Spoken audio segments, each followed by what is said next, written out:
Walang pagmumura, pero Rodrigo Duterte nawala ng pasensya sa Quad Committee.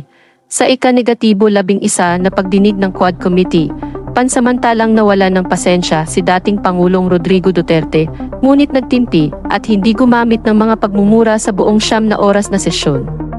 Uminit ang sitwasyon nang hawakan niya ang kanyang mikropono na para bang handang ihagis ito kay dating Senador Antonio Trillanes IV na nagbunsod ng pag-aksyon mula sa mga miyembro ng komite at kanyang legal na kuponan. Ang mainit na palitan ng salita ay naganap matapos tanungin ni Trillanes ang sinseridad ni Duterte tungkol sa paglagda sa isang bank waiver upang ibunyag ang mga joint account nila ni Pangalawang Pangulo Sara Duterte. Isang pangakong ginawa niya, ngunit umano'y hindi natupad noong 2016.